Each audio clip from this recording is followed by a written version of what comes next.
ঠিক আছে? জি ওস্তাদ জি। আচ্ছা, ঠিক আছে। ইমন সাহেব আসলে না ভালো হইতো। জি। ওই আছে আল্লাহ জানে।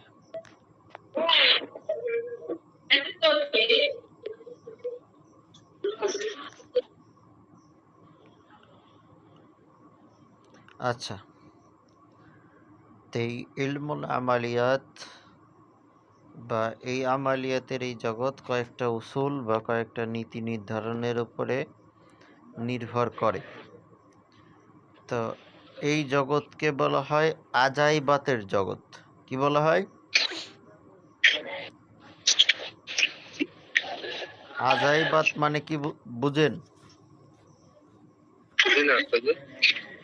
মানে এই জগৎটা হলো আজব একটা জগৎ, যেই জগৎ সাধারণ চোখে দৃশ্যমান হয় না। বাতেনি চক্ষু ছাড়া স্বাভাবিক চক্ষু এটাকে দেখতে পারে না। কথা বুঝলেন কিনা? জি ওস্তাদ জি। আচ্ছা, তো এইটা দুই ভাগে বিভক্ত, এক হলো রুহানিয়াত, এক হলো আমালিয়াত।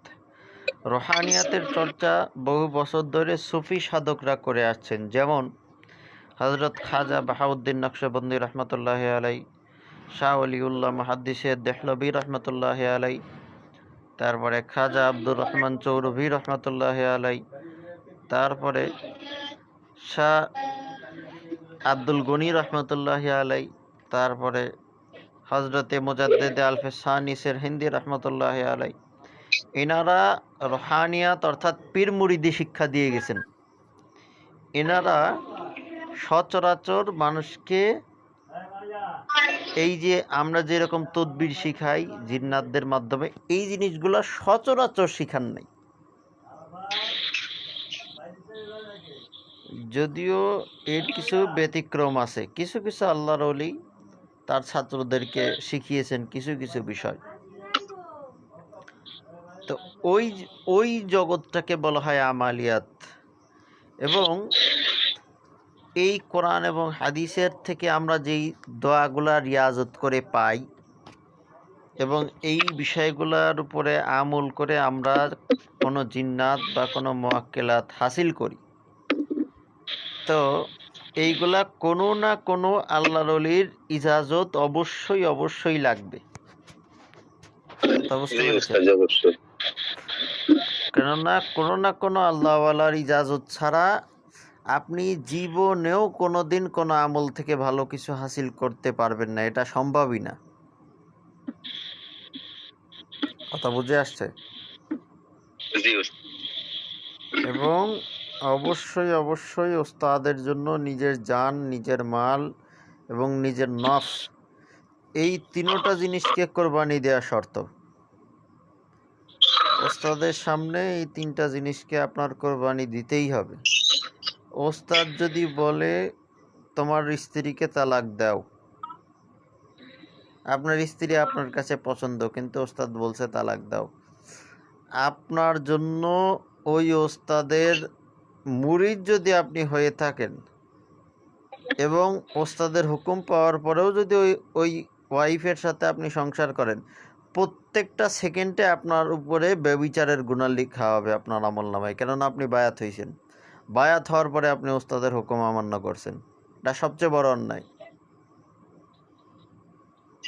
কথা বুঝতে পারছেন? জি ওস্তাদ জি। ওস্তাদ বলছে স্ত্রীর তালাক দিতে হবে, মানে সাথে সাথে 1 2 3।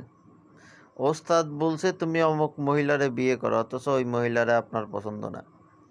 ওস্তাদ বলছে মানে ওই মহিলা ভালো হোক চাই খারাপ হোক, আপনি বিয়ে করতে বাধ্য।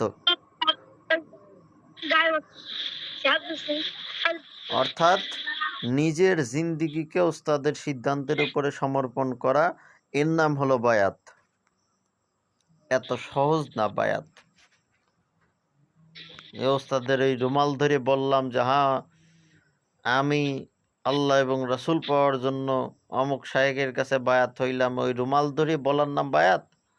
এত সহজ জিনিস? এত সহজ না। নিজের জান, যে আল্লাহ এবং আল্লাহ রসুলের সম্মান এবং মর্যাদাকে হেফাজত করার জন্য আমি আমার যদি শারীরিকভাবে কোনো কষ্ট, কোনো ত্যাগ স্বীকার করতে হয়, আমি এই ত্যাগ স্বীকার করব। আরামে আমি পেট ভরে খাইলাম আর রাত্রিবেলা বস করে ঘুমাইলাম। এদিক দিয়ে এশার নামাজও পড়লাম না, এদিক দিয়ে ফজরের নামাজও পড়লাম না। আর আপনি যদি মনে করেন যে এই সারা রাত ভরে ঘুমায় আমি আল্লাহরে পাবো, এর চাইতে বড় বোকামি আর কিছু নাই। আল্লাহরে পাইতে হইলে রাত্রি জাগরণের অভ্যাস থাকা লাগবে। কথা বুঝে আসছে? জি উস্তাদ জি।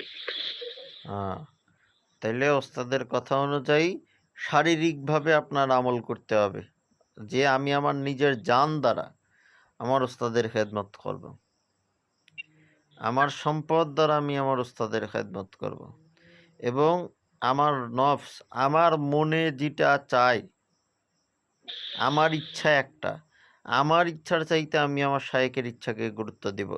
এই তিনটা মূলনীতি যেই ছাত্রের মধ্যে থাকবে না, ওই ছাত্রের কোনো তদবিরে কাজ হবে না। ওই ছাত্রের কোনো তদবিরে কাজ হবে না। কাজ হবে না। আর ওই ছাত্রদের উপরে সিফলি জিনেরা এমন অত্যাচার চালাবে, হয় ওই ছাত্র মারা যাবে অথবা ওই ছাত্র পাগল হয়ে যাবে। নাসিম সাহেব বুঝছেন?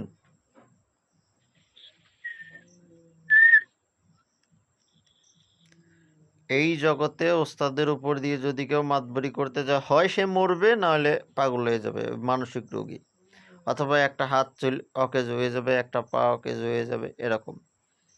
এই যে আপনি জাকির হাওলাদার সাহেবরে চেনেন না? আব্দুল্লাহ সাহেব ফ্রি ক্লাসে ছিল। জি উস্তাদ জি, দেখছি উনাকে, দেখছি একটা পা নেই আর কি। এইটা কিন্তু সিফলি জিনেরা করছে। জি তো এই সিফলি জিনেরা মূলত উনি ওনার উস্তাদের যে মঞ্জিলের আমল শেষ করার পরে যে ভোগ দেওয়ার দরকার ছিল, উনি ওনার উস্তাদের ওই ভোগটা দেয় নাই। দুই চামচ পাউডার দিয়ে ওই গ্লাসে একটু কমে থাকে বিজয়। কথা বুঝতে পারছেন আব্দুল্লাহ সাহেব? জি উস্তাদ জি। ও না মোয়াক্কেলদের ভোগ দিছে, না ওস্তাদরে ভোগ দিছে, ওর ওই আমল ওইটা গ্রান্টেডই হয় নাই আল্লাহর কাছে। কিন্তু জি উস্তাদ ও তো মনে করছে যে আমি তো আমল করছি, বড় বড় আমলে হাত দিছে, এমন রজাত হয়েছে যে ঠ্যাংই চলে গেছে একটা। এই জন্য ওস্তাদের উপর দিয়ে কখনো বেশি বোঝা ভালো না।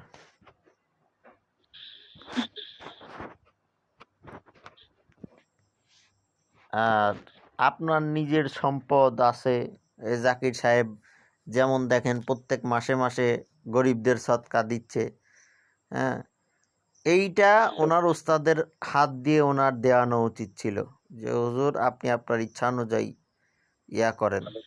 কিন্তু উনি নিজে মাতব্বারি করতে যায়, নিজেও মরছে, নিজের ফ্যামিলিকেও মারছে।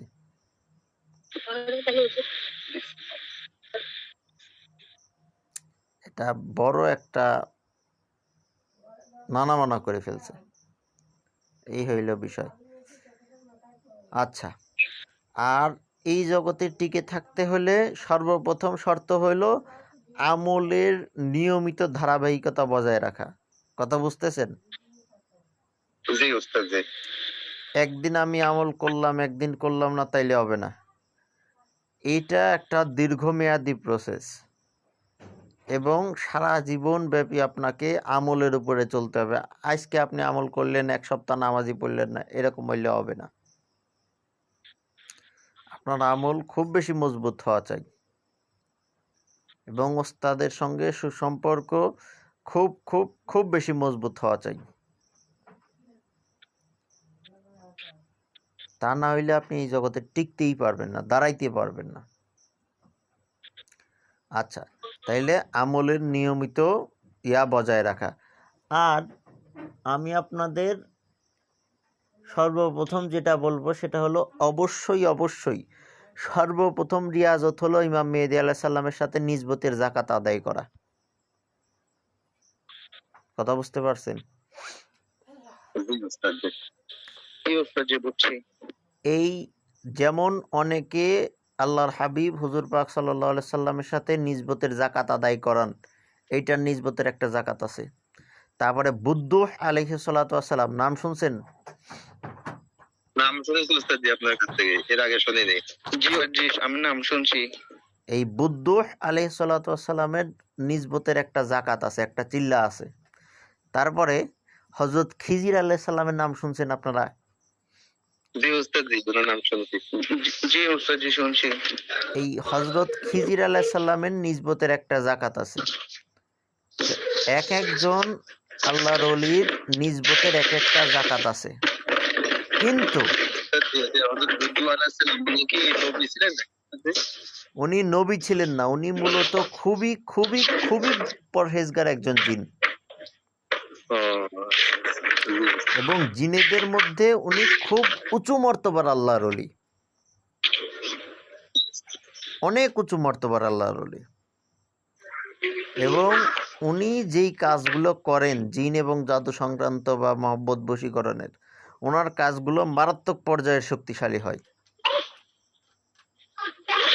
এবং আমি যেই সমস্ত তদবিরগুলোতে 8,000 বা 10,000 বা 12,000 টাকা নেই না, ওই তদবিরগুলো আমি বুদ্ধু আলাইহিস সালামকে দিয়ে করাই। ওনার কাজগুলো খুব মজবুত হয়, এবং কোনো সিফলি জিন উনি যদি তদবির করে দেয়, ওই তদবির কোনো সিফলি জিনে নষ্ট করতে পারে না, এত মজবুত হয়। উস্তাদ জি, দুইটা জায়গাতে কথা বলছিলেন, একটা হচ্ছে বুদ্ধ আলাইহিস সালাম, আরেকটা কোনটা জানি বলছিলেন? আপনাদের সর্বপ্রথম কাজ হলো ইমাম মেহেদী আলাইহিস সালামের নিজবতের যাকাত আদায় করা, এবং আপনাদের এমন একটা ব্যবস্থা জারি রাখা যেটাতে আপনার নিজের এবং নিজের পরিবারের সুরক্ষা নিশ্চিত হয়। জি উস্তাদ জি, এটাই হচ্ছে বড়। এখন আপনি নিজে চিকিৎসা করতে যায় যদি আপনার এবং আপনার পরিবার ক্ষতিগ্রস্ত হয়, তাহলে তো মহা মুসিবত। জি উস্তাদ জি। তো এই পরিবার, নিজের এবং নিজের পরিবারের সুরক্ষা আপনি কিভাবে নিশ্চিত করবেন? সবচেয়ে বড় কথা হলো আপনাকে নিজে সকল প্রকারের কবিরা গুনাহ থেকে পরহেজ করা লাগবে। সকল সগীরা এবং কবিরা গুনাহ থেকে পরহেজ করা লাগবে। সেটা ছোট হোক বা বড় হোক, সর্বপ্রকারের গুনাহ বাদ। জি উস্তাদ জি। গুনাহ করা চলবে না। এবং আসসালামু দ্বিতীয় কথা আলাইকুম। হলো, ওয়ালাইকুম আসসালাম। দ্বিতীয় কথা হলো আমল আপনারে কন্টিনিউ করে যাইতে হবে। 3 নাম্বার হলো যে অধিক পরিমাণে আপনার জিকির করার অভ্যাস রাখতে হবে। কথা বুঝলেন? জি উস্তাদ জি। অধিক পরিমাণে জিকিরের নিয়ম আমি বলে দেবো যে কিভাবে জিকির করতে হয়, ওইটা একটু পরে আসতেছি। এরপরে বিষয় হলো যে আপনাকে প্রত্যেক ওয়াক্ত নামাজের আগে মিসওয়াক করার অভ্যাস রাখতে হবে। মিসওয়াক, কথা বুঝছেন? এবং আপনাকে যদি সম্ভব হয়, হয় মিশকি আম্বর অথবা কস্তুরি আতর, এই দুইটা আতরের যে কোনো একটা আতর আপনি সারা জীবন ব্যবহার করতে হবে আপনার শরীরে। এই উস্তাদ জি, প্রথমটা কি জানি বলছিলেন, কি আতর? মেশকি আম্বর, মেশকি আম্বর। এই মেশকি আম্বর এমন একটা জিনিস, যে কোনো জিন এবং জাদুর প্রভাব এই মেশকি আম্বরের ঘ্রাণের কাছে দুর্বল হয়ে যায়, এবং মেশকি আম্বরের ঘ্রাণ কোনো সিফলি জিন সহ্য করতে পারে না, বরদাস্ত করতে পারে না। এবং এই মেশকি আম্বর দিয়ে মহব্বত এবং বশীকরণের মারাত্মক মারাত্মক কাজ করা যায়। কথা বুঝছেন? আমি যদি এই মেশকি আম্বরটা কারো জন্য পরে দেই, যে স্বামী স্ত্রীর মধ্যে গন্ডগোল, এই আতরটা প্রতিদিন শোয়ার সময় স্ত্রী ব্যবহার করবে অথবা স্বামী ব্যবহার করবে, ওই ঘ্রাণ স্ত্রী বা স্বামীর নাকে চলে গেলেই বাস, বশীকরণ ক্লিয়ার, এবং খুব মারাত্মক শক্তিশালী বশীকরণ হয়। কথা বুঝছেন? আমার কাছে সব টেকনোলজি আছে। আচ্ছা, এইটা কিভাবে করা হয় এটা আমি সামনের ক্লাসে ইনশাআল্লাহ আপনাদের শিখিয়ে দিব। তো বেসিক আলোচনা আজকে বুঝেন যে আপনারা এই আমালিয়াতের জগতে ঢুকবেন, আপনাদেরকে এমনভাবে নিজের লাইফস্টাইল সেট আপ করতে হবে যে আমি একজন দরবেশ, আমার দুনিয়ার প্রতি কোনো লোভ থাকতে পারবে না। কথা বুঝছেন? জি স্যার জি। আগেকার বড় বড় আল্লাহর ওলিদের দেখতেন না, ওনাদের রুম ছিল আলাদা, ওনাদের খাওয়া ওঠা বসা চলাফেরা অন্যরকম ছিল না, আপনারা তো বুঝতেইছেন। জি স্যার জি। আপনার এইটা খেয়াল রাখতে হবে যে আমি একজন সাধক, সুতরাং আমার লাইফস্টাইল হতে হবে একজন সাধকের মতো। কথা ক্লিয়ার? জি স্যার জি স্যার জি। যাদের সামর্থ্য আছে আপনারা আলাদা রুমে থাকার চেষ্টা করবেন, যাদের সামর্থ্য আছে, এবং রাতের শেষ প্রহরে ইবাদত বন্দেগীতে কাটানোর চেষ্টা করবেন। কথা বুঝছেন? এবং অনেক সময় দেখা যায় যে যাদের মোয়াক্কেল হাজির হয় না কাশফের সামনে, কেন হাজির হয় না জানেন? কাশফ খোলা আছে কিন্তু তাও হাজির হয় না। কেন জানেন? কেন স্যার জি? আপনাদের মুখে গন্ধ তাই। আপনাদের মুখে, আমরা যে খাবার খাই, খাবার খাইলে দেখবেন অনেক সময় মুখে ইয়া হয়, বিশেষ করে যাদের কাঁচা পেঁয়াজ কাঁচা রসুন খাওয়ার অভ্যাস আছে, দেখবেন মুখে খুব বাজে দুর্গন্ধ হয়। আপনার মুখে জবানে যদি সুগন্ধ না থাকে, ওই জবান দিয়ে আপনি যদি ডাক দেন, হ্যাগো ঠেকা পড়ছে নাকি আসার জন্য, অথবা আপনার পোশাকটা যদি ঘামে ভেজা হয়, যে ঘামে ভিজে ওইটা দুর্গন্ধ হয়ে গেছে, বা রুমের মধ্যে দুর্গন্ধ কোনো কিছু আছে, অর্থাৎ দুর্গন্ধ এবং নাপাক জিনিস যদি থাকে, হয় দুর্গন্ধ না হলে নাপাক, আপনি যতই কাশফে ডাক দেন এ জীবনেও হাজির হবে না। তসবির মধ্যে ডাক দিবেন তা আসবে, কিন্তু কাশফের মধ্যে হাজির হবে না। এই মন সাহেব, এবার বুঝছেন? জি জি জি। আপনি তসবির মধ্যে ডাকছেন, আসছে, কাশফের মধ্যে ডাক দিলেন আসলো না। এখন আপনার এই পরহেজ তো করা হয়নি, মিসওয়াক করছিলেন আপনি, না ওস্তাদ, তাইলে কেমনে হবে? কালকে থেকে করবো ইনশাআল্লাহ। ইনশাআল্লাহ স্যার জি, কালকে থেকে করবো। মিসওয়াক হুজুর কোনটা করতে হবে মিসওয়াক? ওই আমি এটা কিনছিলাম হুজুর। এইটা সবচাইতে উন্নত মানের মিসওয়াক হলো জয়তুনের ডালের যে মিসওয়াক পাওয়া যায়। এক একটা জয়তুনের ডালের মিসওয়াক মনে হয় 70 টাকা 80 টাকা করে নেয় বাজারে। 50 টাকা দিয়েছিল হুজুর। তো ওই জয়তুনের ডাল আপনারা, ওই অরিজিনাল জয়তুনের ডাল যদি পান, ওই জয়তুনের ডাল দিয়ে মিসওয়াক করবেন, এটা খুব উপকারী জিনিস কিন্তু জয়তুনের ডাল। জি স্যার জি। এবং চেষ্টা করবেন প্রত্যেক ওয়াক্তের নামাজের আগে, বিশেষ করে তাহাজ্জুদের আগে মিসওয়াক করার। এই যত নুরি মোয়াক্কেল আছে, সূরা ফাতিহার মোয়াক্কেল বলেন, সূরা ইখলাসের মোয়াক্কেল বলেন, মানে যত নুরি মোয়াক্কেল আছে, ওই মোয়াক্কেলরা এই মিসওয়াক জিনিসটা খুব পছন্দ করে। কথা বুঝছেন? আপনি যদি যে কোনো জাকাত আদায় করার আগে, যে কোনো রুগীর তাবিজ লেখার কাজে, বা যে কোনো রুগীর চালান করার কাজে, ওই কাজটা করার আগে যদি আপনি মিসওয়াক করেন, মিসওয়াক করে তারপরে ওযু করেন, আপনি দেখবেন আপনার এই কাজটার পাওয়ার 10 গুণ বেড়ে গেছে। কথা বোঝাইতে পারছি আমি? হ্যাঁ। এবং সব সময় মেশকি আম্বর ব্যবহার করবেন আপনার শরীরে, এতে করে সচরাচর আপনার ওই ইসের মধ্যে রজাত লাগবে না, মানে আপনার আমলে রজাত লাগবে না, এবং সহজে কোনো সিফলি জিন আপনার উপরে আক্রমণ করবে না। এবং ওই আতরটা রেডি করার কিছু কৌশল আছে, ইনশাআল্লাহ আমি সামনে বলে দিব। তো আতর ব্যবহার করতে হবে এবং মিসওয়াকের অভ্যাস রাখতে হবে, এবং দাড়ি, মুখের যে দাড়ি, এটা ক্লিন শেভ করা চলবে না। আবার একটু বলেন, বুঝি নাই। দাড়ি অনেকে ক্লিন শেভ করে না, ফোম লাগায়। জি। এই দাড়ি আপনি ক্লিন শেভ করতে পারবেন না। ঠিক আছে। দাড়ি ক্লিন শেভ করা এটা হারাম।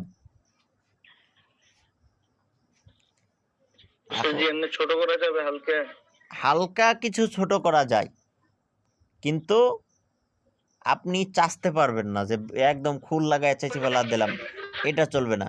জি জি উস্তাদ জি। হালকা ছোট করা যায়। মূলত আল্লাহ রাসূল মিরাজে যাওয়ার আগে হুজুরের আল্লাহ রাসূলের মুখেও সেইভাবে দাড়ির পাবন্দি ছিল না, কথা বুঝছেন? এবং দাড়ি রাখার বিধানও তখন নাজিল হয়নি। মূলত দাড়িটা ছিল ওই জামানার জন্য যে যেইখানে দূর থেকে একজন মানুষের মুখে যদি দাড়ি থাকে, দূরের থেকে কিন্তু দেখে বোঝা যায় যে লোকটার মুখে দাড়ি আছে, বোঝা যায় না? জি জি।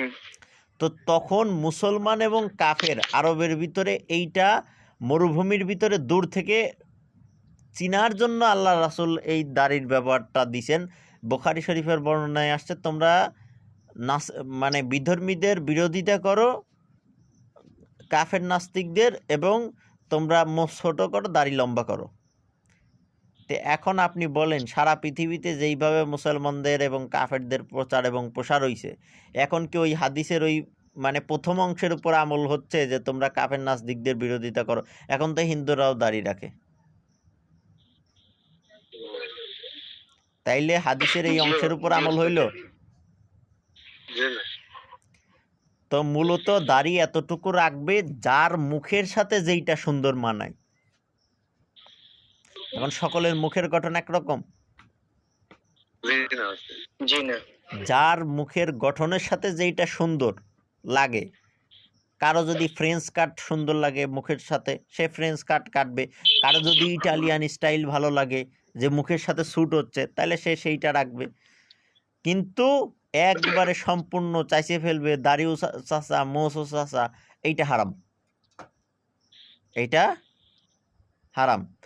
আল্লাহ রাসূল সাল্লাল্লাহু আলাইহি সাল্লাম বলেছেন, ওই পুরুষের উপরে আল্লাহর লানত যে মহিলাদের বেশভূষা ধারণ করে, আর ওই মহিলার উপরে আল্লাহর লানত যে পুরুষের বেশভূষা ধারণ করে। মহিলার যদি দাড়ি ওঠে কোনো কারণে, হরমোনের কারণে, ওই মহিলার ওই দাড়ি ওইটা কেটে ফেলতে হবে। ওস্তাদ জি, তাহলে সৌন্দর্যের জন্য দাড়ি একটু ছোট করা যাবে নাকি? অবশ্যই ছোট করা যায়। আমি তো বলছি যার মুখের গঠনের সাথে যেই দাড়ির কাটিংটা যায়, কথা বুঝতে পারছেন? জি ওস্তাদ জি, বুঝছি। মূলত এই যে কিছু দেওবন্দি ইয়া আছে, বিশেষ করে এরা ওহাবি মতাদর্শের, এরা এই দাড়ি নিয়ে একদম মানে অতিরিক্ত বাড়াবাড়ি করে ফেলছে।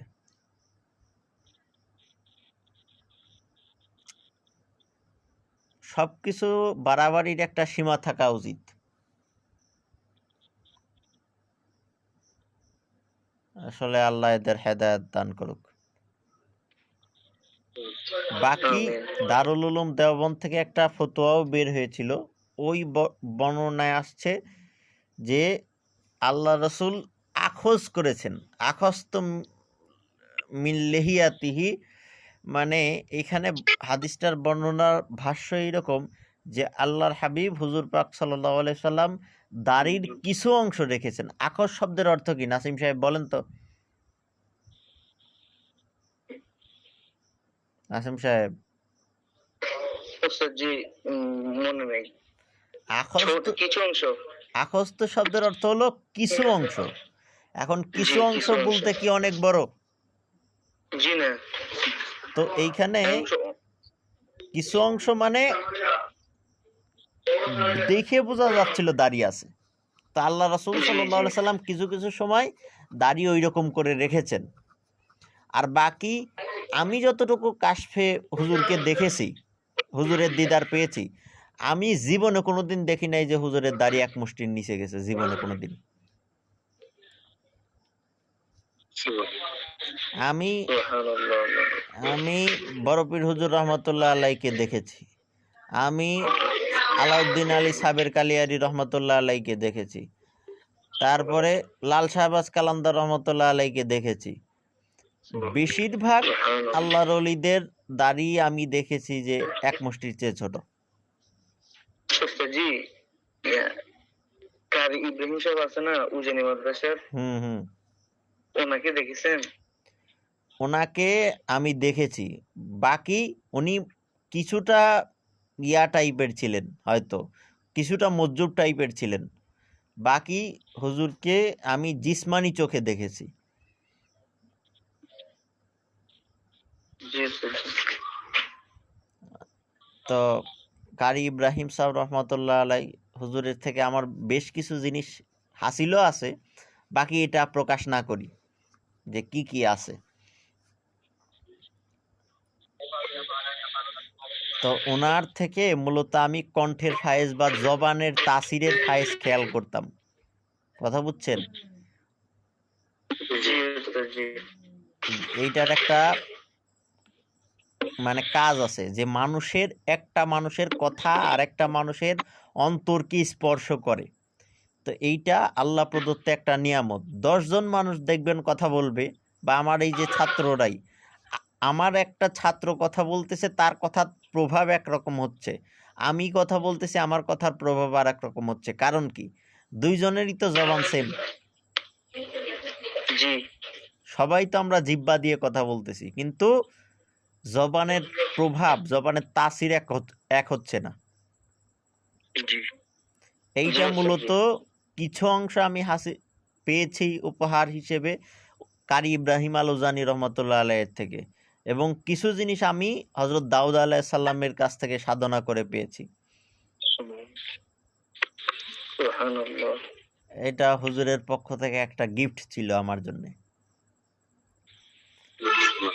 তো যাই হোক, এটা খুব উঁচু স্তরের একটা সাধনা, এবং এই সাধনাটা খুব বিপজ্জনকও বটে। মুস্তাফি, আল্লাহ রাসূলের সাথে কি সরাসরি বাংলা ভাষায় কথা বলা যায়? আল্লাহর হাবিব হুজুর সাল্লাল্লাহু আলাইহি ওয়াসাল্লাম বুঝেন না এমন কোনো ভাষা পৃথিবীতে আবিষ্কার হয়নি, এবং জি। কিয়ামতের আগ পর্যন্ত হবেও না। সুবহানাল্লাহ। এখন আপনি মনে করেন যে একটা লোক জান্নাতে গিয়েছে, এখন ওই লোক হইলে ইংরেজ, মানে ব্রিটিশ। একজন ব্রিটিশ লোক, সে ইংরেজি ভাষা বুঝে বলে কি সে জান্নাতে যাবে না? যাবে। জি ওস্তাদ, জি যাবে ইনশাআল্লাহ। আচ্ছা, এরপরে বর্ণনা হলো যে মান রাআনি ফাকাদ রাআল হক। তো যে আমি নবীকে দেখছে সে সত্যই আমারে দেখছে। তো এখন ওই লোকটা যদি কোনো ক্রমে স্বপ্নে আল্লাহর হাবিবকে দেখে সাল্লাল্লাহু আলাইহি ওয়াসাল্লাম, তো তাইলে এখন এ যদি আল্লাহ রাসূলের কথা না বোঝে, তাহলে ওই ব্রিটিশ লোকটার দোষটা কি?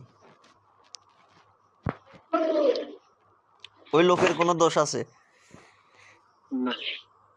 এখন ও যদি নাই বোঝে, তাহলে দিদার পায় লাভ হইল কি? কথা বুঝছেন না? জি জি।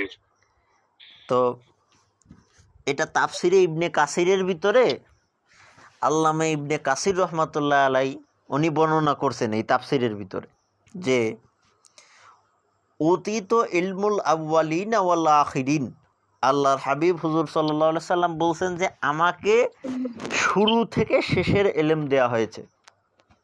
কি দেয়া হয়েছে? শুরু থেকে শেষের ইলম।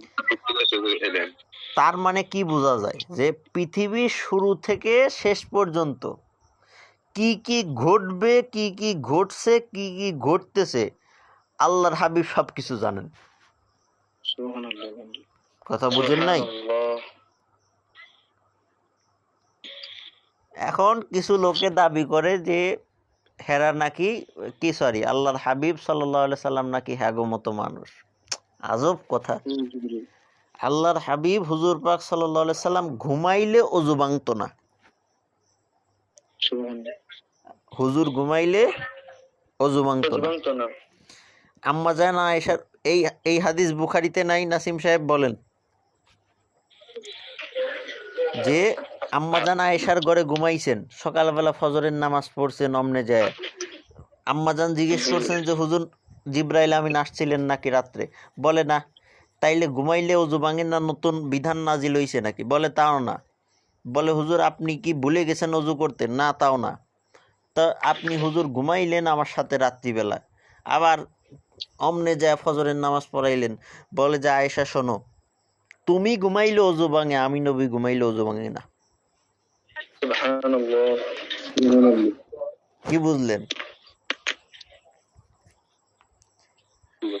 আমরা ঘুমাইলে আমগো অজু ভাঙে, নবী ঘুমাইলে নবীর অজু ভাঙে না।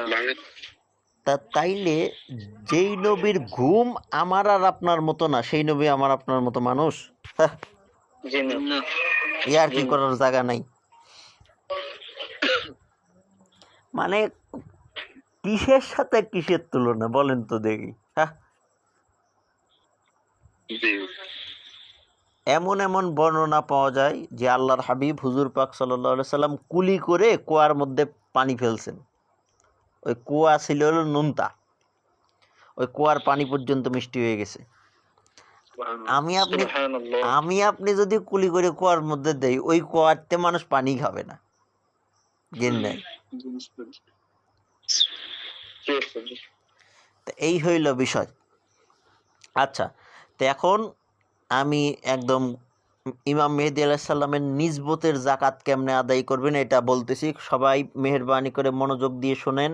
যার যার ফোনে সম্ভব হয় স্ক্রিন রেকর্ড করেন অথবা খাতা কলম নিয়ে লিখে নেন, যে কোনোভাবে সংরক্ষণ করেন ইনশাআল্লাহ। আচ্ছা, বিষয় হলো এটা হয় সূর্য অথবা চাঁদের দিকে তাকায়ে, আপনার সূর্যের দিকে হয় তাকাবেন পাক পবিত্র অবস্থায়, পবিত্র বস্ত্রে, পবিত্র লেবাসে, সূর্য অথবা চাঁদের দিকে তাকায়ে আল্লাহ আল্লাহ আল্লাহ আল্লাহ অথবা আল্লাহ হু এইভাবে 7 বার আপনার কলবের মধ্যে জরফ লাগাবেন। জরফ লাগানো বুঝেন? এটা ধাক্কা। যেমন এই যে পীর সাহেব হুজুররা দেখেন না, যে বলে যে আপনাদের আওয়াজ দিয়ে কলবের মধ্যে ধাক্কা দেন, বলে না? এইটা হলো জরফ। তো 7 বার এইভাবে আল্লাহ হু এই কলবকে খেয়াল করে কলবের তরফ মোতাওয়াজ্জা হয়ে সূর্যের দিকে তাকিয়ে আপনি এইভাবে আল্লাহ বলবেন 7 বার। কথা বুঝে আসছে? এরপরে আপনি রুমে চলে আসবেন এবং একটা খাতা নিবেন, একটা কলম নিবেন। নেয়ার পরে আপনি মানে 6 লাইনে 66 বার, মানে প্রত্যেক লাইনে 11 বার করে আল্লাহু, এইটা আপনি আপনার হাত দিয়ে ওই কাগজের মধ্যে লিখবেন আরবিতে।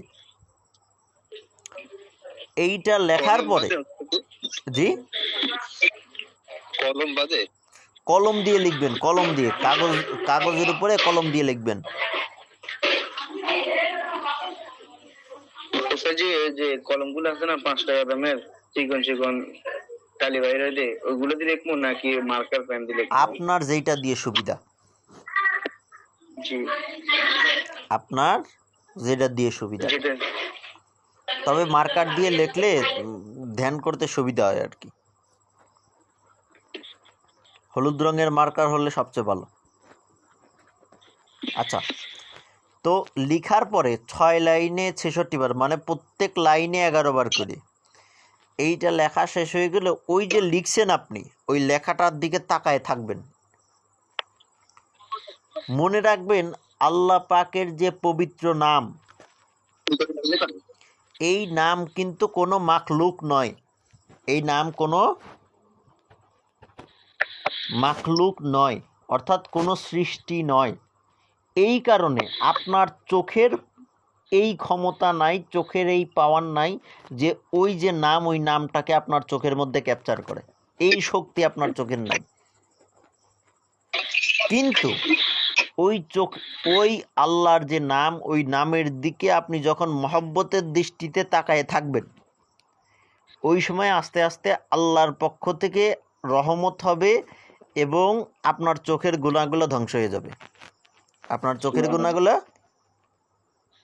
ধ্বংস হয়ে যাবে। তো এখন বেশিরভাগ গুনাহ তো আমগো চোখ দিয়েই হয়। চোখ দিয়ে হয় না? হ্যাঁ, অনেকের আছে বেগানা বেটি ছেলে পেলে দেখার খুব শখ। হ্যাঁ, আবার অনেকের অনেক রকমের ইচ্ছা আছে। অনেকে আবার এই নরা ফাতেহিরে খুব পছন্দ করে। কি বলেন ইমন সাহেব? হ্যাঁ, না, ইমন সাহেবের খুব পছন্দ সে আমি জানি। না ইমাম সাহেব? জি উস্তাদ। তো যাই হোক, এই চোখের গুণাগুলা যখন আস্তে আস্তে আল্লাহর পবিত্র নামের দিকে তাকানোর বরকতে এই চোখের গুণাগুলো যখন চলে যাবে আস্তে আস্তে আস্তে আস্তে এক সময় চোখ বন্ধ করলে, মানে আপনি ছবিটার দিকে তাকায় থাকলেন, আল্লাহর লেখাগুলোর দিকে 5 মিনিট, এরপরে চোখ বন্ধ করে আপনার চোখের সামনে এই আল্লাহর লেখাগুলো ভাসানোর চেষ্টা করবেন। আস্তে আস্তে ইনশাআল্লাহ ওই লেখাগুলো আপনার চোখের সামনে নুরানি হরফে ভাসবে এবং এক সময় ওইগুলো আপনি আপনার কলবের মধ্যে নামানোর চেষ্টা করবেন যে আপনার কলবের উপরে সোনালী কালিতে আল্লাহ এইটা লেখা আছে, এইটা ধ্যান এবং মোরাকাবা করার চেষ্টা করবেন। এইটা সাধারণত কারো কারো ক্ষেত্রে 7 দিনে হয়, কারো কারো 14 দিনে হয়, কারো কারো 21 দিনে হয়। কথা বুঝছেন? জি উস্তাদ। তো এটাকে সকালে করতে হবে উস্তাদ? সকালে করলে সবচেয়ে ভালো। যে সময় সূর্য ওঠে ওই সময়। হ্যাঁ, আপনি যদি সূর্য পারেন সূর্য দিকে তাকায় করবেন, যদি সূর্য না পান তাহলে চাঁদ পাইলে চাঁদের দিকে তাকায়। যদি দেখা গেল বৃষ্টির কারণে সূর্য দেখা যায় না, তখন কি করব? সূর্য দেখা যায় না এরকম কোনো কথা, মেঘের আড়াল থেকে যদি সূর্য বোঝা যায় যে এই দিকে সূর্য আছে, ওই দিকে তাকায় বললেই হবে। জি, কিছুক্ষণ আগে চাঁদের দিকে তাকিয়ে অনেকক্ষণ ওস্তাদ জি। হ্যাঁ, আর বাকি ইমন সাহেবের জন্য খাস কিছু এলেম আছে, ইমন সাহেবের জন্য পরে আসতেছি। ইমন সাহেব, ঠিক আছে। আপনি জি, প্রতিদিন 1 ঘন্টা করে আল্লাহ টিভির লাইভে থাকবেন, আপনার সারা দিনে আর কোনো নফল ইবাদতের দরকার নেই। ঠিক আছে ওস্তাদ জি। হ্যাঁ, আপনার ওই 1 ঘন্টাই বাস। এরা সারা দিন ভরে ওজিফা করে যা কামাই করবে, আপনি ওই 1 ঘন্টায় তা। ইনশাআল্লাহ ওস্তাদ জি। রাত্রে? হ্যাঁ, প্রতি রাত্রে ওই আপনি শেষ রাতের দিকে 3টা থেকে 4টা বা এই সময় ওই ইয়াতে প্রোগ্রামে থাকার চেষ্টা করবেন, ঠিক আছে? ইনশাআল্লাহ ওস্তাদ জি। আচ্ছা, ঠিক আছে। আপনারা আর কি আমল দিব, আপনি মিয়া জায়গা মতো যায় আগেই বসে আছেন। কে ওস্তাদ জি? হ্যাঁ, কে? এমন সাহেবের কথা বলতেছি, আপনার কথা বলতেছি। আপনি ওই শুধুমাত্র আপনার জন্য পরামর্শ ওইটাই। ঠিক আছে ওস্তাদ জি। হ্যাঁ, আজকে থেকে ইনশাআল্লাহ পালন আচ্ছা করব। আচ্ছা, এই যে আমি যে আল্লাহ দেখা এবং মানে সূর্যের দিকে তাকিয়ে দেখা, কি সরি বলা, তারপরে কাগজে লেখা এবং মোরাকাবা করা, ধ্যান করা, এইটার যে নিয়মটা বললাম, এইটা আপনারা কন্টিনিউ করবেন। এই নাসিম সাহেব মনে হয় এর আগে করছিলেন না, নাসিম সাহেব? জি ওস্তাদ জি, এর আগে করছিলাম। হ্যাঁ, আমিও করছিলাম ওস্তাদ জি, লিখছিলাম অনেকদিন আচ্ছা আগে। আচ্ছা, হ্যাঁ, 5-7। আব্দুল্লাহ সাহেব মনে হয় করা হয়নি। জি না ওস্তাদ। আপনি এইটা করবেন অবশ্যই। এই জগতে টিকতে হলে ইমাম মেহেদী আলাইহিস সালামের সাথে নিসবত আপনার থাকাই লাগবে, এটা মাপ নাই। আর ইমাম মেহেদী আলাইহিস সালামের সাথে নিসবত যখন জুড়ে যাবে, এরপরে আল্লাহর হাবিব হুজুর পাক সাল্লাল্লাহু আলাইহি সাল্লামের সাথে নিসবতের জাকাত, ওটা জাকাত লাগবে না, ওটার কিছু কাজ আছে, ওটার অল্প কিছু কাজ করলেই আমি ইনশাআল্লাহ ওইটার আমার নেক নজর দিয়ে নিসবতের ব্যবস্থা করে দিব। আপনারা পেইড ব্যাচের স্টুডেন্ট, আপনাকেও মিয়া এত রিয়াজত করার সময় আছে? তারপরে কি ওস্তাদ জি আল্লাহ রাসূলের সাথে সাক্ষাৎ করা যাবে? আস্তে আস্তে আস্তে আস্তে আপনার যখন কাশফটা উন্নত হবে, কাশফ যখন উন্নত হবে এবং কাশফ যখন খুলবে, ইনশাআল্লাহ দিদার হয়ে যাবে। ইনশাআল্লাহ। প্রত্যেকদিন দেখা যাবে ওস্তাদ জি? প্রত্যেক দিন চাইলে প্রত্যেক দিনই দেখা যায়। আর ইমন সাহেব, ইনশাআল্লাহ। জি ওস্তাদ জি। আপনি গত রমজানের ওই লাইভে ছিলেন কিনা আমি জানি না, সাইদি যে একটা আমল দিছিলেন মনে আছে, যে 11 দিন ইয়া মাহি, এই নামটা 1156 বার জিকির করার জন্য, মনে আছে? ও খেয়াল নাই ওস্তাদ জি আমার সাথে। ইয়া কি জানি মাহি। হ্যাঁ, এই মাহি, এইটা হলো আল্লাহর হাবিব হুজুর সাল্লাল্লাহু আলাইহি সাল্লামের একটা খুসুসি নাম। খুসুসি নাম বুঝেন? না যে ওস্তাদ জি। এই নামটা আল্লাহ রাসূলের খাস উম্মত যারা, মানে স্পেশালদের মধ্যে স্পেশাল ভিআইপি যারা, তাদের জন্য এবং এই নামটা জি স্যার। 11 দিন কন্টিনিউ 1156 বার জিকির করলে 11 দিনের ভিতরে দিদার কনফার্ম, এটা মিস নেই। আলহামদুলিল্লাহ। কিন্তু সেই পর্যন্ত যাওয়া তো লাগবে। জি ওস্তাদ জি। জি ওস্তাদ জি। হ্যাঁ মাহি ওস্তাদ জি, তাই না? হ্যাঁ, ইমন সাহেব আপনার চেষ্টা করে দেখেন। ইনশাআল্লাহ। এটা কি এক বছর করতে হবে? 12 বার? হ্যাঁ 56 বার? হ্যাঁ, আব্দুল্লাহ সাহেব বলুক। হ্যাঁ, বলছিলাম ওস্তাদ জি, যখন আল্লাহ রসুলকে দেখা হবে ওই সময় যে বুঝবে কিভাবে যে এটা আল্লাহ রসুল, ইনি আল্লাহ রসুল? সিনার মধ্যে কলব এত জোরে জোরে বিট করবে যে মানে একদম ঠাস ঠাস ঠাস ঠাস করে, এবং মানে যেই নবীর সূরত এবং সিরাত আপনি অন্তরের মধ্যে ধারণ করছেন তারে যদি আপনি না চেনেন তাহলে তো কেমন উম্মত হইলেন আপনি বলেন। এখন যার যার প্রেমে আপনি মাতোয়ারা হেরেই যদি দেখে না চেনেন তাইলে কেমন হইল?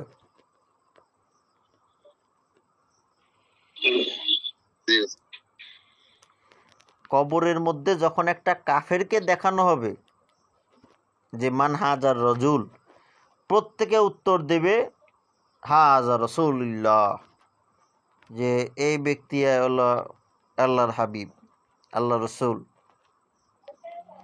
তো এখন কাফেররা চিনল আর আপনি চিনবেন না, এটা হইলো হ্যাঁ,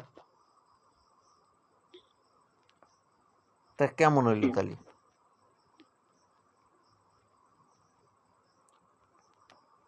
আপনার কলবি বলে দেবে যে ইনি আল্লাহ রসুল। জি জি ওস্তাদ জি। হ্যাঁ, তো এই হইল বিষয়। আচ্ছা, এই যে কাগজে লেখার এই যে মোরাকাবা করার সিস্টেমটা দিলাম, আপনি যে হাত দিয়ে লিখতেছেন আল্লাহর পবিত্র নাম, এর কারণে আল্লাহ পাক আপনার হাতের গুনাহগুলো মাফ করে দিবেন। সুবহান। আপনি যে চোখ দিয়ে দেখতেছেন না, চোখ দিয়ে দেখতেছেন, চোখ দিয়ে, এই চোখ দিয়ে দেখার কারণে চোখের যে গুনাহগুলো হইছে এই চোখের গুনাহগুলো মাফ করে দিবে। সুবহানাল্লাহ। তারপরে আপনি যে চোখ বন্ধ করে অন্তরে মোরাকাবা করতেছেন, আপনার অন্তর দিয়ে গুনাহ হইছে না? অন্তরের ভিতরে হিংসা নাই মানুষের প্রতি, জি অন্তরের মধ্যে লোভ নাই, জি অন্তরের মধ্যে রাগ নাই, জি অন্তরের মধ্যে বেগানা বেটি ছেলের প্রতি লোভ নাই, জি অন্তরের মধ্যে আরেক বেটার সম্পদ মারি খাওয়ার প্রতি আকাঙ্ক্ষা নাই, কম হোক বা বেশি হোক, আছে তো? জি স্যার আছে। তো এই অন্তরের যে গুণাগুলো আপনার অতীতে হয়ে গেছে, এই মোরাকাবা করার কারণে, চোখ বন্ধ করে ধ্যান ও খেয়াল করার কারণে ওই গুণাগুলো আল্লাহ মাফ করে দিবেন। আর বেশি বেশি মোরাকাবা করার কারণে আপনার কাশফ খুব তাড়াতাড়ি খুলবে। মোরাকাবা ছাড়া কখনোই কাশফ খোলে না, মোরাকাবা ছাড়া কখনোই কাশফ খোলে না। আচ্ছা, এই জন্য ইমাম সাহেবরে বলছিলাম আপনি বেশি বেশি মোরাকাবা করেন, আপনার কাশফ তো খুলছে কিন্তু কাশফ খোলা ওইটা আপনি বুঝতেছেন না। একটা কথা, হুম, যখন মোরাকাবা করব না ওইটা কি নামাজের শুরুতে বসে করব নাকি নামাজের শুরুতে বসে করতে পারলে সবচেয়ে ভালো। জোরাসে না করলে হবে না ওস্তাদ জি? হ্যাঁ, জোরাসে না বসে মানে আপনি স্টার্ট করবেন হলো নামাজের শুরুতে বসে, তারপরে আপনি যেই আসনে খুশি সেই আসনে যান, সুবিধা মতো, অসুবিধা নেই। মানে শুরুটা হবে আত্তাহিয়াতুর শুরুতে। আত্তাহিয়াতুর শুরুতে। কেননা এই আত্তাহিয়াতুর এই সূরতটা আল্লাহ পাকের খুব প্রিয়, খুব পছন্দের। জি ওস্তাদ। আচ্ছা, হ্যাঁ আব্দুল্লাহ সাহেব, আপনার কথা কিছু বুঝি না। আচ্ছা, এরপরে কি করবেন জানেন নাসিম সাহেব? তো এইভাবে মোরাকাবা করতে করতে আপনি একটা পর্যায়ে দেখবেন যে আপনার চোখের সামনে সোনালী কালারে আল্লাহ লেখা ভাসতেছে। কথা বুঝছেন? জি তখন আপনি কি করবেন? আর তখন আপনি আপনার কলবের দিকে একদম মোতাওয়াজ্জা হবেন, চোখ বন্ধ করে। যে হার্ট, আমরা যদি চোখ বন্ধ করে স্থির হয়ে যাই, দেখবেন যে চুপ করে বসে থাকলে এই হার্ট যে নড়ে, মানে হার্ট যে বুকের ভিতরে দুপুক দুপুক করে, এটা কিন্তু অনুভব করা যায়, করা যায় না? জি জি ওস্তাদ, জি করা যায়। হ্যাঁ, তখন আপনি দমের জিকির করবেন। দমের জিকির বুঝেন? যে জি না। আপনার হার্ট একটা বিট করার সময় বা একবার কম্পন হওয়ার সময় আল্লাহ, সারার সময় হু, মানে একটা কম্পনে আল্লাহ আর একটা কম্পনের সাথে হু, মানে হার্টের যে বিট, এই বিটগুলোর সাথে আপনি আল্লাহর জিকিরকে সিঙ্ক্রোনাইজ করবেন। কথা বুঝতে পারছেন? জি মানে হার্টের জরফের সাথে সাথে আপনি আল্লাহর জিকিরকে মিলাইয়া দিবেন, এবং নিঃশ্বাস টেনে নেওয়ার সময় আল্লাহ, ছাড়ার সময় হু।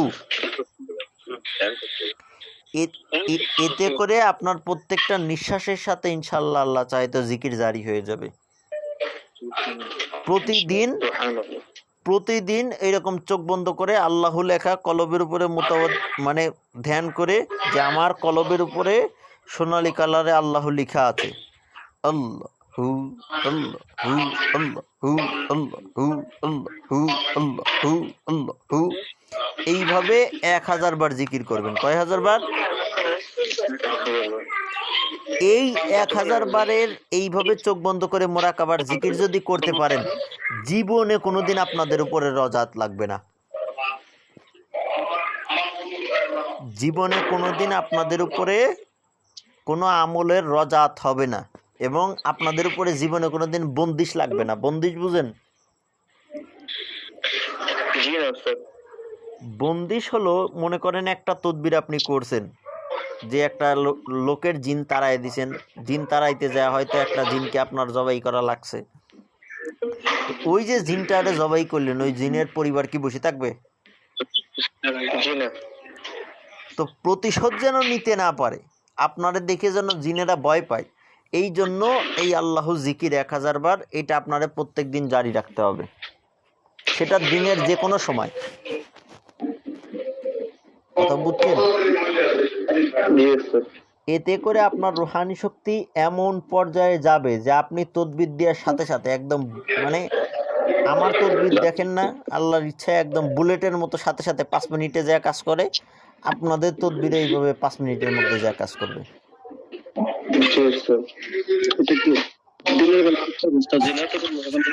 দিনের বেলা, রাতের বেলা, আপনার যখন খুশি, তবে ধ্যান, খেয়াল এবং মোরাকাবার সাথে। একটা কথা মনে রাখবেন, আল্লাহর জিকির যদি ধ্যান এবং মোরাকাবার সাথে করা না হয়, ওই জিকির আর গাধার আওয়াজের ভিতরে আল্লাহর কাছে কোনো তফাৎ নেই। কথা বুঝছেন? যেই জিকির অমনোযোগিতার সাথে করা হয়, যে জিকিরে মোরাকাবা করতেছে না, হুদাই ফাল পাড়তেছে আল্লাহু আল্লাহু, ওর অন্তর হইল দুনিয়ার ভিতরে, ওই জিকির আর গাদার চিৎকারের ভিতরে কোনো তফাৎ নেই। আপনি জিকির কম করেন, কিন্তু একনিষ্ঠভাবে, যে আমি জিকির করতেছি, এই সময় আমার কলবের ভিতরে আল্লাহ ছাড়া আর কেউ নাই। কথা বুঝলেন ইমন সাহেব? হ্যাঁ, তো আল্লাহ এই জিকির, আপনাদের শরীর যত খারাপ থাকুক, আপনারা বসতে পারতেছেন না, শুয়ে মানে দাঁড়ায় না পারলে বসে, চেয়ারের উপরে বসে, টুলির উপরে বসে, বেঞ্চের উপরে বসে না পারেন, শুয়ে হইলেও এই জিকির আদায় করাই লাগবে। জি উস্তাদ, ইনশাআল্লাহ করব। কতদিন করা লাগবে উস্তাদ? প্রতিদিন, জি উস্তাদ, জি যতদিন বাঁচবেন। জি জি উস্তাদ, জি। এখন আল্লাহরে আমরা সারা জীবনের জন্য চাই, আল্লাহরে সারা জীবনের জন্য চাই। এই আমল আপনি যতদিন পর্যন্ত করবেন, এই আল্লাহ জিকির, আল্লাহর গজব আপনারে কোনোদিন স্পর্শ করবে না, কোনো মতেই না। এবং এই আমল আপনার যতদিন জারি থাকবে, মনে করেন আপনি সকালবেলা ফজরের সময় আপনি করছেন, যে এই আমলটা করছেন, হ্যাঁ, আল্লাহর জিকির করছেন, সারা দিনের ভিতরে আপনি পথভ্রষ্ট হয়ে ঈমান হারা হবেন না। অর্থাৎ ওই দিনের ভিতরে আল্লাহর পক্ষ থেকে আপনার ঈমানের গ্যারান্টি আল্লাহ দিচ্ছেন যে তোমার ঈমান শয়তানে হরণ করতে পারবে না, আমি তোমার ঈমানের গ্যারান্টি দিলাম। কথা বুঝাইতে পারি নাই মনে হয়। জি হুজুর, জি বুঝছি। তো এখন অধিকাংশ মুদাব্বির ছাত্রদের কি তরবিয়াত করায়, ঘোড়ার ডিম তরবিয়াত করায় বুঝি না। ওই ছাত্রও কিছু বোঝে না, ওই মুদাব্বিরও কিছু বোঝে না। ছাত্র কয়েকদিন আমল করার পরে দেখা গেছে যে ছাত্র ক্লাস করতেছে, উস্তাদের বউ নিয়ে আল্লাহ হাফেজ। কথা বুঝছেন? আবার মানে আমি বুঝলাম না যে ছাত্র আসছে কোর্স করতে, ওই ছাত্র উস্তাদের বোর্ড ঠিকানা কেমনে পাইল? উস্তাদের বউ নিয়ে ভাগিয়া গেছে গা। আর ওই উস্তাদের বউই কতবার ভালো মানুষ, সে ছাত্রের সাথে পালায় চলে যায়। হ্যাঁ, আচ্ছা আচ্ছা আচ্ছা আচ্ছা আচ্ছা আচ্ছা আচ্ছা।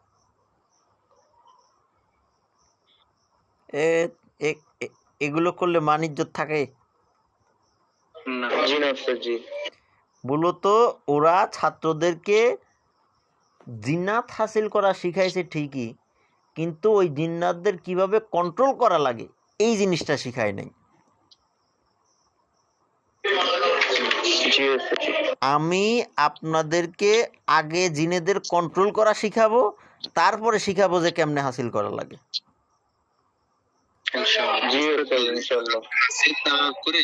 ওই যে জিনরা যে স্বাভাবিক চলাফেরা করে, ওটা কি কাশফা করে আমরা দেখতে পাই? কাশফ ছাড়া জীবনেও জিন দেখা যায় না। কথা বুঝছেন? কাশফ জিনিসটা কি আমার একটু সুন্দর করে বুঝাবেন? কাশফ হলো অন্তরের চক্ষু, বাতিনি চোখ। মানে ওস্তাদজি, জিন যেগুলো আমরা আমাদের চক্ষু দিয়ে দেখি না, কাশফ করলে আমরা এগুলো দেখতে পাই, সেই জিনিসগুলো দেখা যায়। যেমন যেমন অনেক আল্লাহর ওলি ছিলেন অন্ধ, কিন্তু তারা সবকিছু দেখছেন। কোন চোখ দিয়ে দেখছেন? অন্তরের চক্ষু দিয়ে। যেমন বাবা ফরিদউদ্দিন গঞ্জশেখর রহমতুল্লাহ আলাই, ওনার দরবারে উনি বারান্দায় বসে আছেন, এক লোক দৌড়ায় চলে যাচ্ছে সামনে দিয়ে। তো ওই লোকের দিকে তাকায় বলতেছেন যে বাবা আপনি ব্যভিচার করছেন নাকি? কথা বুঝলেন কিনা? তো এখন এই যে ব্যভিচার করছে ওই লোকটা, এই লোক কি বলছে যে হুজুর আমি এই যে এইমাত্র বেটি ছেলের কাছ থেকে আসলাম? না। ওই লোকের গায়ে কি লেখা আছে? তা বাবা ফরিদউদ্দিন গঞ্জশেখর রহমতুল্লাহ টের পাইল কেমন? হ্যাঁ, এর নাম হলো কাশ, অন্তরের চোখ। আল্লাহর ওলিদের অন্তর্চক্ষু এমন হয় যে তারা কোন বান্দা জান্নাতে যাবে এবং কোন বান্দা জাহান্নামে যাবে বান্দার চেহারার দিকে তাকায় বলে দিতে পারে। কথা বুঝছেন? কিন্তু তারা তাদের জবানের উপরে লাগাম দিয়ে রাখছেন। আমি এইখানে জানি যে আমার কোন ছাত্র কামেল হবে, কোন ছাত্র পথভ্রষ্ট হয়ে যাবে, আমি এখনই জানি। কিন্তু আমি তারপরেও সবাইকে তারবিয়াত করতেছি।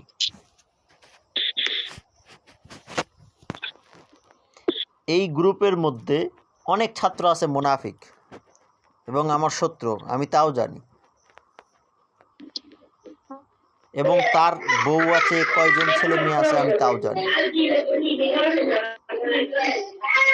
এবং আমি যদি চাই ওদের সংসারের মধ্যে প্রবল অশান্তি লাগাই দিতে পারি, স্বামী স্ত্রীর বিচ্ছেদ করে দিতে পারি, কিন্তু শুধুমাত্র আমি ক্ষমা করে দিছি যে যা, এদের উপরে আমি প্রতিশোধ নিব না, থাক, দেখি এরা কত দূর কি করতে পারে।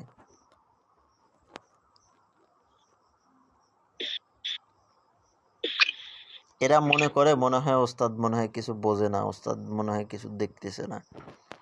অথচ এদের হাড়ির খবর সব ওস্তাদদের কাছে আসে। ইভেন হ্যাগো বাড়িতে কি রান্না হয়েছে হ্যাঁ ওস্তাদ জানে। জি ভাই। হুম। তো হ্যাগো যেই দিন আমি দৌড়বো ওই দিন মানে মা বলার টাইম থাকবে না। তো এই হইল বিষয়। বাকি আপনাদেরকে যতটুকু পরিমাণ সবক দেয়া হয়েছে এতটুকু পরিমাণ সবক আপনারা সবাই বুঝছেন? জি ওস্তাদ জি। জি ওস্তাদ জি, বুঝছি। তাহলে ওস্তাদ জি আমাদেরকে প্রথম কাজ দিয়েছেন হচ্ছে ওই যে ইমাম মেহেদী আলাইহিস সালামের নিসবত। নিসবতের জায়গাটা আদায় করতে, আর হ্যাঁ। বাকি আপনাদের লাইফস্টাইল চেঞ্জ করেন। আপনাদের পোশাক আশাক, আপনাদের চাল চলন, কথাবার্তা, গুনাহ থেকে সর্বোচ্চ পরহেজ এবং খাবারের পরহেজ। এবং খাবারের পরহেজগুলো বলে দিই যে শরীয়তে মাকরু কোনো খাবার আপনারা খাইতে পারবেন না। কাঁচা পেঁয়াজ, কাঁচা রসুন, ড্রেসিং করা মুরগি, মুরগির চামড়া গিলা, তারপরে মুরগির ঠ্যাং, এডি খাওয়ান যাইতো না।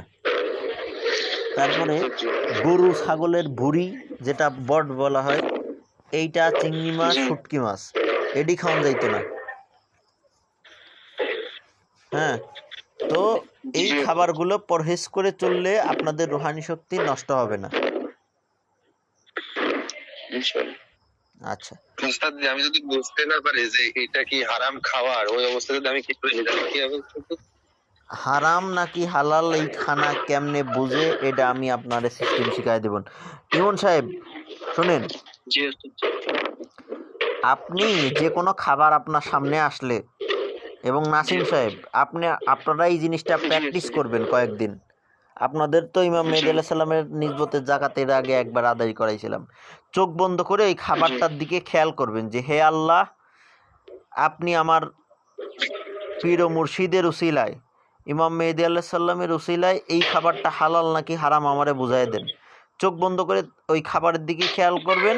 যদি আপনার কলবের রেসপন্স বাড়ে, অর্থাৎ আপনার কলবটা দ্রুত বিট করতে শুরু করে, হ্যাঁ, তাইলে বুঝবেন যে এই খাবারটা হালাল। আর যদি দেখেন যে আপনার কলবটা কোনো রেসপন্স দিচ্ছে না, বুঝবেন যে খাবারে ভেজাল আছে। হ্যাঁ, ওটা হারাম। ওস্তাদ জি, অনেক সময় এরকম মনে হয় আর কি, কোনো খাবার যখন খাই আর কি তখন সন্দেহ হয় যে এই খাবারের মধ্যে কোনো জাদু আছে বা কোনো কিছু আছে, এরকম মনে হয়। তো ওই সময় কি করতে পারি? ওই সময়ে আপনি ওই যে আগে আগে চেক তো করেন, তারপরে না অন্য কথা। আপনি যদি ওই যে রেগুলার যদি আপনার এই আল্লাহ এই জিকিরের আমল জারি থাকে, আপনার ওই উপরে জাদুগুলা আসর করবে না। ঠিক আছে, ওই আল্লাহর নাম এইটা এত জালালি যে আপনার ভিতরে যাওয়ার সাথে সাথে ওটা পুরে নষ্ট হয়ে যাবে। এবং আপনি তখন চাইলে পারে 101 বার আল্লাহু এটা পরে ওই খাবারের মধ্যে ফু দিয়ে দিবেন, সাথে সাথে ওই খাবারের মধ্যে সমস্ত জাদু নষ্ট হয়ে যাবে। 111 বার 101 বার আল্লাহু নাকি? হ্যাঁ, আল্লাহু এটা পরে খাবারের মধ্যে ফু দিয়ে খাইতে হবে। বাকি আল্লাহর এই নামের জিকির এইটা আপনার অবশ্যই করতে হবে। জি, এমনি আমার একটু হালকা পাতলা সমস্যা আছে বুঝছেন, এখন আপনার সাথে কথা বলতেছি আমার বুক ব্যথা করতেছে অনেক, বুঝছেন। আমি তো এখন সেই লেভেলের জালালি হালাতে আছি, মানে একদম কারে যে ধরবো আমি একদম ফাটে ফুটে যাবে সিনামিনা। জি, এটা কেন? এইটা উস্তাদদের সিনার একটা ফায়েজ, যে উস্তাদদের সিনা থেকে মুরিদদের সিনায় যায়। আমি আপনার উপর একটা নেক নজর দিছি, ওইটার ওয়েট আর কি, ওইটার ওজন। আপনি যদি আপত্তি করেন তাইলে আর দিব না, না অসুবিধা নাই। জি না ওস্তাদ জি, জি না, দেন ওস্তাদ জি, আমারে দিবেন না ওস্তাদ জি। হ্যাঁ, আপনারে খালি পেটে আপনারে নেক নজর দেন যাইতো না। কালা বুনা না খাওয়ানো পর্যন্ত আপনার কোনো নেক নজর নেই, গল্প বাদ। আচ্ছা ওস্তাদ, ঠিক আছে, সামনে কি আব্দুল্লাহ সাহেব? হ্যাঁ,